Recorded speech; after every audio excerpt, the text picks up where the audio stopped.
করার জন্য আমরা একটা বার্তা দিতে আপনাদের কাছে এসেছি। যদি আপনারা কেউ বলেন আমরা এটা রুখতে পারবো না, যদি মনে করেন রুখার প্রয়োজন, তাহলে আপনারা সকলে মিলে আমাদের সাথ দেবেন, সেই বার্তাটা পৌঁছানোর জন্য এসেছি। আমাদের অনেক শুভবুদ্ধি সম্পন্ন শিক্ষিত মানুষ আছে। আমি আর একটা বিষয় আপনাদেরকে আগেই জানিয়ে রাখছি, এটা কোনো ব্যক্তিগত ভোট চাওয়ার দল আমরা নই। আজকে বলছি, আগামী দিনেও বলবো, আমাদের এই ব্যানারটা দেখে নিন, আমরা জীবনে কোনোদিন ভোট চাইতে আসবো না। আমাদের মূল উদ্দেশ্য কি? আমরা খেটে খাওয়া সাধারণ মানুষ, আমাদের উপরে যে নরকীয় যন্ত্রণা চাপিয়ে দেওয়ার ষড়যন্ত্র চলছে সারা ভারতবর্ষ ব্যাপী, সেই বিষয়ের উপরে আপনাদেরকে আমরা আলোচনা দেবার জন্য নয়, বুঝিয়ে দেবার জন্য এসেছি। আমরা বক্তব্য দিলাম, আপনারা শুনলেন, ভুলে গেলেন, বিষয় এটা নয় বন্ধুগণ। আজকে আমাদের সামনে সবচাইতে গুরুত্বপূর্ণ বিষয় যেটা, আমি নিজে বেঁচে থাকবো কি থাকবো না তার লড়াইয়ের দিন এসেছে। ভয়ঙ্কর সেই এনআরসি। আজকে আমার দ্বারা যে আবাদটা শস্য ফসলটা ফলছে মাঠে, সেটা তারা তাদের নির্ধারিত মূল্য দিয়ে কিনে নিচ্ছে। কিন্তু দুঃখের বিষয়, আমরা যখন আবাদটাকে ফলাতে চাইছি তখন তাদের নির্ধারিত দাম দিয়ে তাদের কাছ থেকে জিনিসপত্র কিনতে হচ্ছে। কেমন? আমরা খেটে খাওয়া চাষি মানুষ, আজকে যদি একটা সারের বস্তা কিনতে যাই, তারা নির্দিষ্ট একটা দাম লিখে রাখে, সেই বস্তার পুরে আমি নিরুপায় হয়ে সেই দাম দিয়ে সারটা কিনতে যাই। তারপরে যখন আমার প্রয়োজনে একটা বিষের বোতলে নির্ধারিত দাম লেখা থাকে, সেই বিষের বোতলটা আমি যখন কিনতে যাই নির্দিষ্ট দাম দিয়ে কিনতে হয়। ওই 500 টাকার বোতল কখনো বলতে পারি না, ভাই 200 টাকায় আমাকে বোতলটা দাও। আমরা মেহনতি খেটে খাওয়া মানুষ, আমাদের রক্ত শোষণ করে তারা গদিতে গিয়ে এসি গাড়ি, এসি বাড়ি, এসি ঘর, AC hospital, AC school, plane থেকে সমস্ত কিছু তারা ভোগ বিলাসিতার জায়গা আছে। তারা কারা? আগ্রাসী সাম্রাজ্য পুঁজিবাদ। তারা কাদের রক্ত শোষণ করে? আমাদের রক্ত শোষণ। তারপরে তাদের স্বাদ মেটেনি, আবার আমাদেরকে চাইছে কি জানেন? এই বডিটাকে কৃতদাস বানাতে চাইছে। তার একটা লক্ষ্য মাত্র হচ্ছে এনআরসি। এনআরসি শুধু এই যুগে নয়, এখানে বিভিন্ন ধর্মাবলম্বী মানুষ আছে, তারা শুনে রাখুন, জানেন।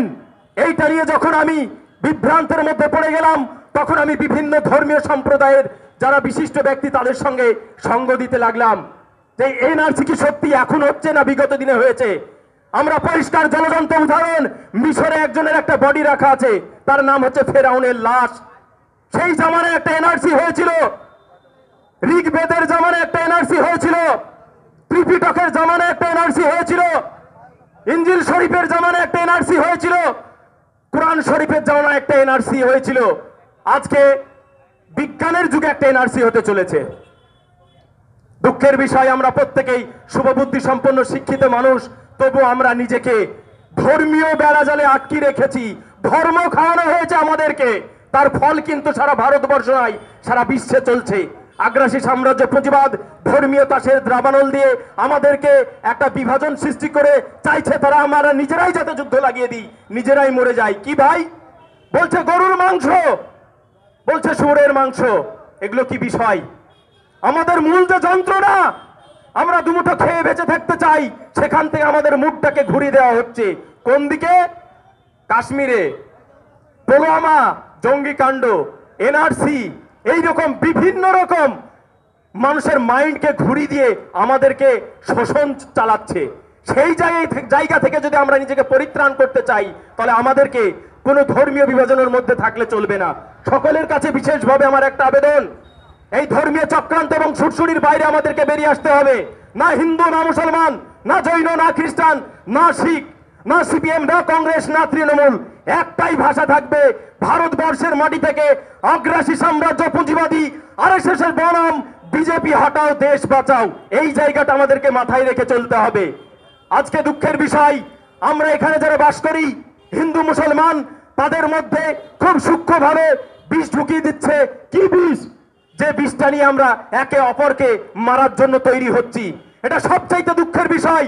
ভাই, আমরা যাকে প্রতিনিধি হিসাবে পঞ্চায়েতে গঠন করছি, শুধু তাই না দিল্লির পার্লামেন্টে পাঠাচ্ছি, তারা আমাদেরকে সুরসুরিমূলক বিভাজন ধরিয়ে দিয়ে আমাদের মধ্যে ধ্বংসকারী সৃষ্টির একটা পরিকল্পনা তৈরি করছে, অথচ আমরা বোকার মতো সেটা খেয়ে নিচ্ছি।